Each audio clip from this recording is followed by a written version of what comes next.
दोस्तों, कल के वीडियो में हमने बात करी थी टिलेज, इसका मतलब क्या होता है, इसकी डेफिनेशन क्या है, इससे रिलेटेड इसके पर्पज क्या है, ऑब्जेक्टिव क्या है और इन्फ्लुएंस कैसे करता है टिलेज सोइल में। ठीक है, आज के वीडियो में हम बात करने वाले हैं क्लासिफिकेशन ऑफ टिलेज। तो टिलेज को क्लासिफिकेशन किया गया on the basis of operation carried out in the reference of crop. Crop के रेफरेंस में टिलेज का क्लासिफिकेशन किया गया। तो हम देखते हैं वो दो क्लासिफिकेशन कौन कौन से हैं। पहला क्लासिफिकेशन है प्रिपरेटरी कल्टीवेशन, प्रिपरेटरी कल्टीवेशन। ठीक है, दूसरा क्लासिफिकेशन था इसका क्लासिफिकेशन का दूसरा प्रकार है इसका आफ्टर कल्टीवेशन, आफ्टर कल्टीवेशन। अब इसमें होता है क्या, प्रिपरेटरी कल्टीवेशन कहते हैं किसको। प्रिपरेटरी कल्टीवेशन का सिंपल सा मीन है हार्वेस्टिंग, यानी कि आफ्टर हार्वेस्टिंग से लेकर after harvesting to till sowing, जो भी प्रोसेस करते हैं अपन वो होती है प्रिपरेटरी कल्टीवेशन। तो आफ्टर कल्टीवेशन क्या होता है, आफ्टर कल्टीवेशन हम देखते हैं after sowing to till harvesting. ठीक है, प्रिपरेटरी कल्टीवेशन में after harvesting to till sowing, after sowing to till harvesting after cultivation में आ जाएगी। अब हम इनमें सबसे ज्यादा कंफ्यूज होते हैं और यहाँ से क्वेश्चन बनता है, तो हम इसको समझने के लिए क्या करेंगे, एज को हार्वेस्टिंग को एज से इंडिकेट करेंगे, एज। ठीक है, सोइंग को एज से इंडिकेट करेंगे, ऐसे। हमने क्या लिखा, आफ्टर हार्वेस्टिंग, तो ये आफ्टर हार्वेस्टिंग। टिल सोइंग यानी कि इंक्लूडेड सोइल। ठीक है, आफ्टर हार्वेस्टिंग से लेकर सोइंग तक जो क्रियाएं की जाती है वो प्रिपरेटरी कल्टीवेशन होता है। और आफ्टर कल्टीवेशन में हम देखेंगे सोइंग, आफ्टर सोइंग से लेकर हार्वेस्टिंग तक जो भी क्रियाएं की जाती है वो होती है आफ्टर कल्टीवेशन। ठीक है, अब हम देखते हैं प्रिपरेटरी कल्टीवेशन के कुछ टाइप्स है। वो टाइप कौन कौन से, तो हम बात करें वो तीन टाइप है। प्राइमरी, जैसे हम प्राइमरी टिलेज बोलते हैं। दूसरा है सेकेंडरी टिलेज, सेकेंडरी टिलेज। तीसरा है layout of seed bed, layout of seed bed. ठीक है, इसको सिंपली समझाया गया है। इसके टाइप में हम सबसे पहले देखते हैं प्राइमरी टिलेज क्या होता है। ठीक है,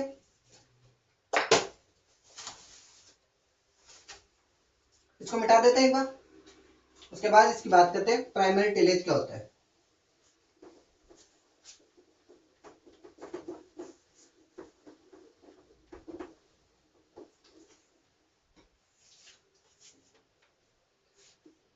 प्राइमरी टिलेज, प्राइमरी टिलेज क्या होता है, तो प्राइमरी टिलेज को हम प्लोइंग के रूप में भी जानते हैं। क्या, प्लोइंग, नोन एज प्लोइंग। अब हमें ये बताओ कि जो प्लोइंग करते हैं किसके द्वारा करेंगे। एक इंप्लीमेंट होगा जिसका नाम होगा प्लो, उसके बारे में हम अभी बात करते हैं। उससे पहले हम कुछ चीजें देखते हैं। इसको नॉन एज प्लोइंग के रूप में जाना जाता है। प्लोइंग, प्लोइंग होती क्या है,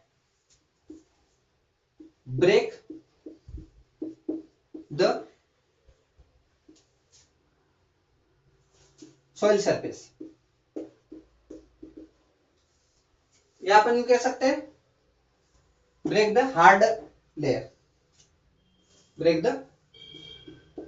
हार्ड लेयर।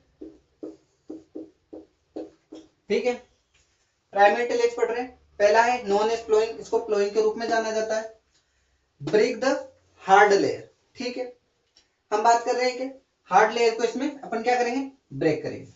अब हमें कैसे पता चलेगा हार्ड लेयर बन गई है उसमें, तो हम देखेंगे अवेलेबल सोइल मॉइस्चर में, अवेलेबल सोइल मॉइस्चर,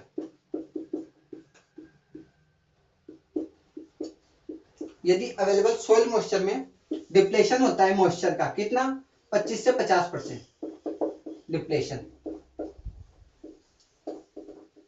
तो हम देखते हैं हमें प्लोइंग करने की जरूरत पड़ेगी। ठीक है, हमने 3 पॉइंट की बात करी। नॉन एज प्लोइंग, इसको प्लोइंग के रूप में जाना जाता है। ब्रेक द हार्ड लेयर, जो सरफेस में हार्ड लेयर बन जाती है उसको ब्रेक करना होता है। अवेलेबल सोइल मॉइस्चर 25 से 50%, अगर डिप्लेशन हो जाता है मॉइस्चर में 25 से 50% लॉस हो जाता है तो हम प्लोइंग करेंगे।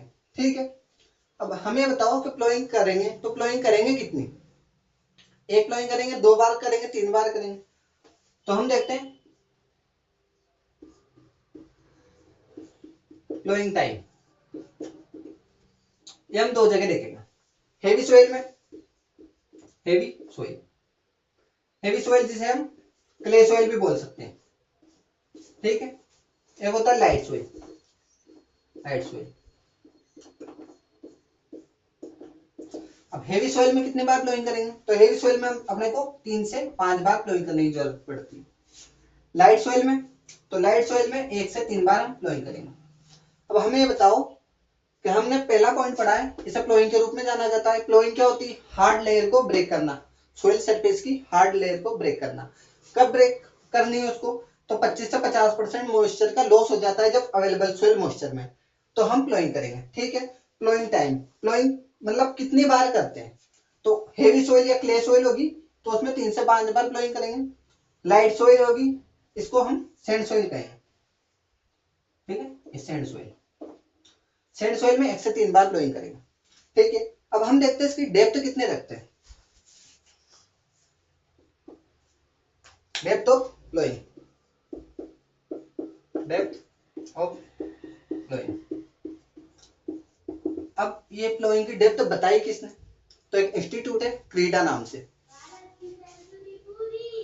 क्या नाम है उसका, क्रीडा, जिसे हम central research institute, institute on dryland agriculture, on dryland agriculture कह सकते हैं। ठीक है, अब ये इसका मुख्यालय है कहां पर, तो हैदराबाद में, हैदराबाद में इसका मुख्यालय।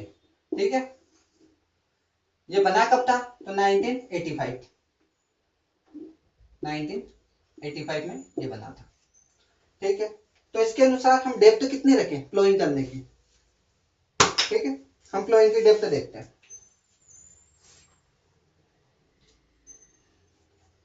अगर शेलो डेप्थ की बात करें, शेलो डेप्थ प्लोइंग, 3 टाइप की बात करेंगे हम। शेलो डेप्थ, एक हो गई मॉडरेट और एक हो गई deep, deep depth ploughing. Shallow depth में कितने रखेंगे, 5 से 6 सेंटीमीटर डेप्थ तक हम प्लोइंग करेंगे। ठीक है, मॉडरेट डेप्थ में क्या रखेंगे, 15 से 20 सेंटीमीटर डेप्थ तक हम प्लोइंग करेंगे। और डीप डेप्थ प्लोइंग की बात करें तो इसमें 25 से 30 सेंटीमीटर डेप्थ तक हम प्लोइंग करेंगे। क्या पढ़ा हमने, प्राइमरी टिलेज, प्राइमरी टिलेज को प्लोइंग के रूप में जाना जाता है। Break the hard layer, ploughing का मतलब होता है हार्ड लेयर को ब्रेक करना। हार्ड लेयर को कैसे बनती है, इसके बारे में हम अभी इसके आगे बात करेंगे। तो इसका तीसरा पॉइंट है, अवेलेबल सोइल मॉइस्चर में यदि 25 to 50% लॉस हो जाता है तो हम प्लोइंग करेंगे। प्लोइंग का टाइम, प्लोइंग का टाइम कितना रखते हैं, हेवी सोइल में 3 से 5 बार प्लोइंग करेंगे, लाइट या सैंडी सोइल में 1 से 3 बार प्लोइंग करेंगे।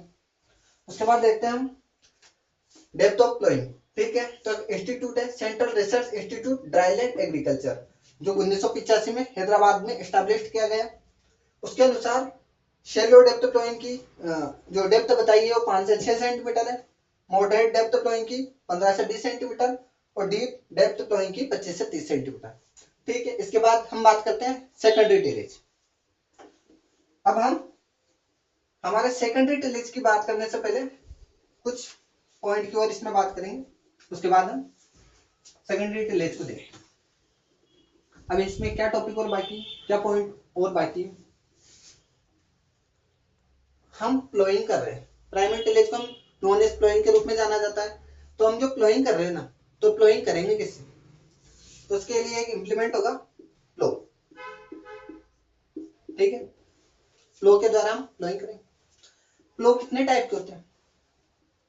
3 टाइप के। कौन कौन से? देसी प्लो, डिस्क प्लो, दूसरा होता है प्लो।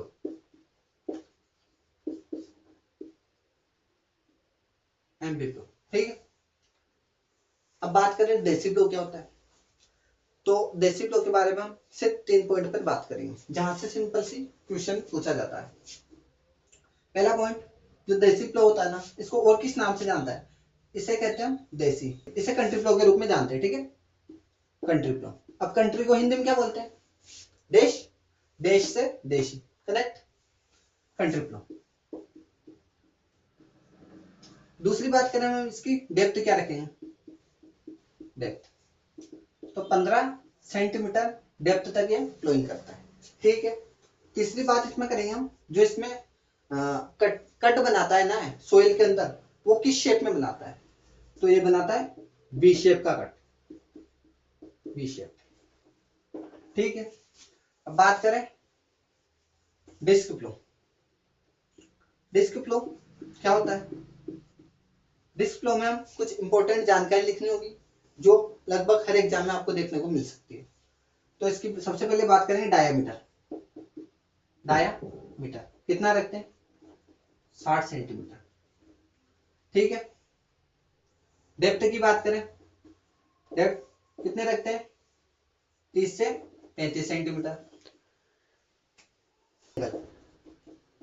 टिल्ट एंगल ये रखते हैं 15 से 25 डिग्री का, 15 से 25 डिग्री, ठीक है। डिस्क एंगल होता है, ये होना चाहिए 42 से 45 डिग्री का। अब हम बात करेंगे एम्बिफ्लो।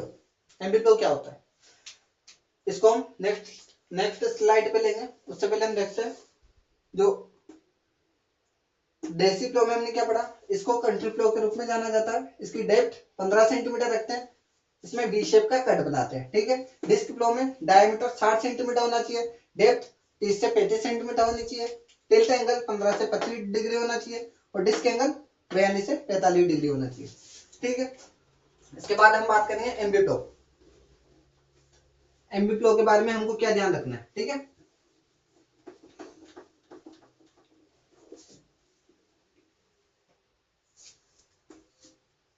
Aamby flow, Aamby flow 2 type के। कौन कौन से? एनिमल ड्रोन, और एक होता है ट्रैक्टर ड्रोन। जो एनिमल द्वारा चालित होते हैं उनको एनिमल ड्रोन, जो ट्रैक्टर चालित होते हैं उनको ट्रैक्टर ड्रोन बोलते हैं, ठीक है। एनिमल ड्रोन की क्या विशेषता है? इसमें डेप्थ क्या रखते हैं? सबसे इंपॉर्टेंट 15 से 20 सेंटीमीटर की इसमें डेप्थ होती है, ठीक है। इसकी डेप्थ क्या होती है? बात करें इसकी डेप्थ, तो इसकी होती है 25 से 30 सेंटीमीटर।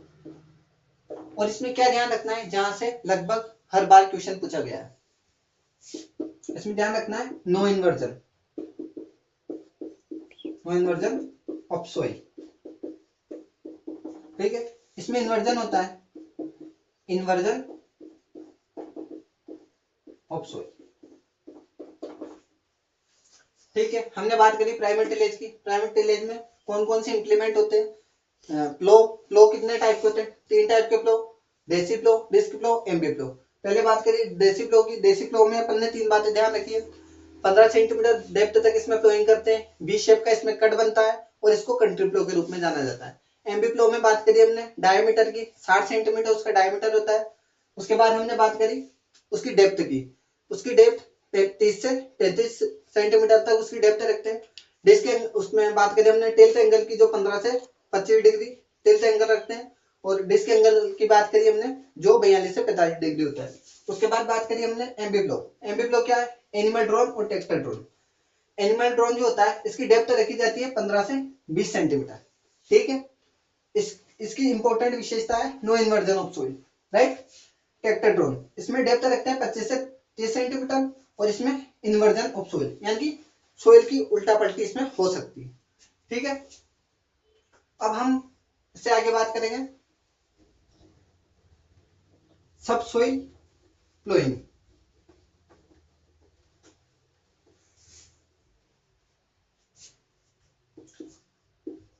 सब सोइल प्लोइंग,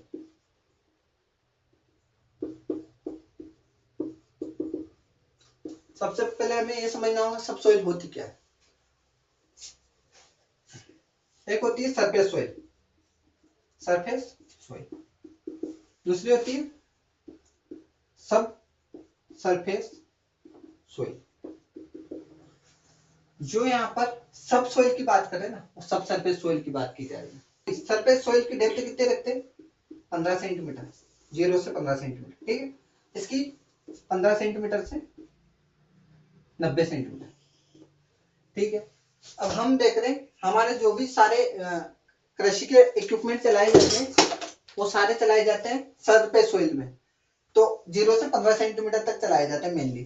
तो इसमें क्या होता है कि हम इस डेप्थ तक जो भी इक्विपमेंट चलाते हैं उसके कारण क्या होता है, इसमें हार्ड लेयर बन जाती है। उस हार्ड लेयर को तोड़ने के लिए हम सब सोइल प्लोइंग करते हैं।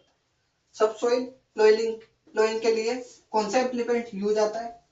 उसका नाम है चिजेल प्लो। चिजेल प्लो, ठीक है, चिजेल प्लो। हम बात करें सब सोइल बन क्यों जाती है, reason of sub soil formation, ये बनती है due to gypsum layer, due to gypsum layer और कंटिन्यूअस टिलेज प्रैक्टिसेस, जिसके कारण सब सोइल बन जाती है। ठीक है, चिजेल फ्लो में इसकी जो डेप्थ कितने रखते हैं ये ज्यादा इंपॉर्टेंट है अपने लिए, 60 से 70 सेंटीमीटर। ठीक है, हमने इसमें बात करी सब सोइल प्लोइंग, किसके द्वारा कौन सा इंप्लीमेंट यूज करते हैं, चिजेल फ्लो, जिसकी डेप्थ रखी जाती है 60 से 70 सेंटीमीटर। सब सोइल ब्रेक क्यों करनी है, ये बन क्यों जाती है, ड्यू टू जिप्सम लेयर और कंटिन्यूअस टिलेज प्रैक्टिसेस। ठीक है, इसके बाद बात करेंगे हम सेकेंडरी टिलेज। पहले हमने बात करी प्राइमरी टिलेज, प्राइमरी टिलेज के बाद हम देखते हैं सेकेंडरी टिलेज। सेकेंडरी टिलेज क्या होता है? आफ्टर प्राइमरी टिलेज, सिंपली हम समझ सकते हैं after primary tillage, after primary tillage lighter और finer operation in field known as secondary tillage. ठीक है, सेकेंडरी टिलेज क्या होता है?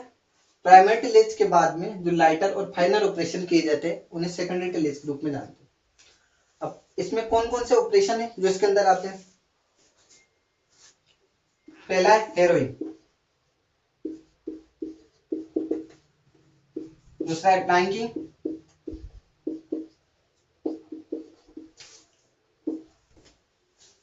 इसके बाद है अपना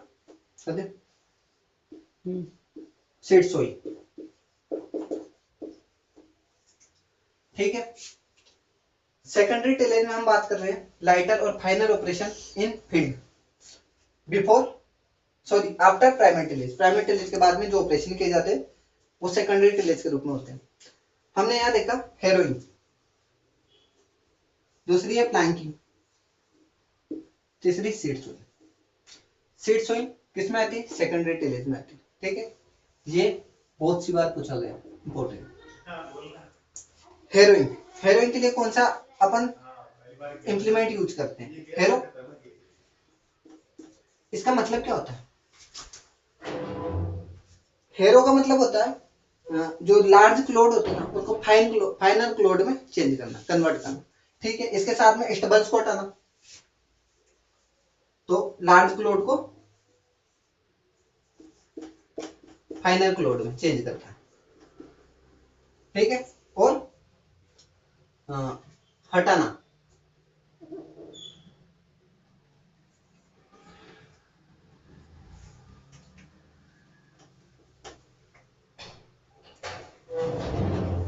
अपरूटिंग स्टेबल। स्टेबल का मतलब जो प्लांट वेस्टेज प्लांट पार्ट होते हैं, अपरूटिंग स्टेबल्स फ्रॉम फील्ड। ठीक है, अब हम देखेंगे प्लैंकिंग। प्लैंकिंग क्या होती है? इसमें इंप्लीमेंट यूज किया जाता है, उसका नाम है प्लैंकर। प्लैंकर, ठीक है। प्लैंकिंग का मतलब होता है सोइल को कॉम्पैक्ट करना, होता सेम इसी की तरह, लार्ज क्लोड को फाइनल क्लोड में चेंज करता है और कॉम्पैक्ट द सोइल, इसका मेन इंपॉर्टेंट वर्क होता है, compact the soil. Seed sowing आप सारे जानते हो, सीड सोइंग करना। ठीक है, सेकेंडरी टिलेज अपना कंप्लीट होता है। क्या है? आफ्टर प्राइमरी टिलेज लाइटर और final operation are carried out in field, known as secondary tillage. ठीक है, हेरोइंग, प्लैंकिंग और सीड सोइंग। ठीक है, इसके बाद बात करते हैं, इसके बाद हम बात करेंगे आफ्टर कल्टीवेशन, जो दूसरा अपना प्रकार आता है क्लासिफिकेशन ऑफ टिलेज का।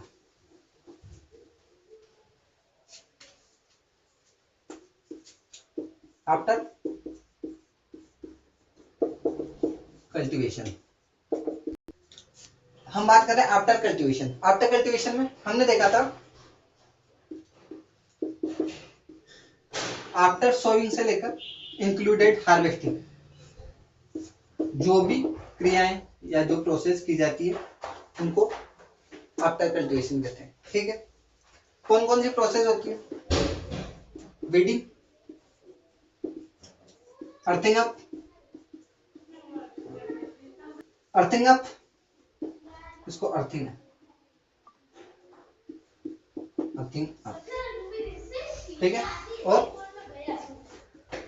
फर्टिलाइजर ड्रेसिंग, ये क्रियाएं इसमें इंक्लूड की जाती है। अब हम देखते हैं एक ऐसा इंप्लीमेंट होता है जो प्राइमरी टिलेज में माना जाता है और सेकेंडरी टिलेज में माना जाता है। कौन सा? वो है रोटावेटर। रोटावेटर,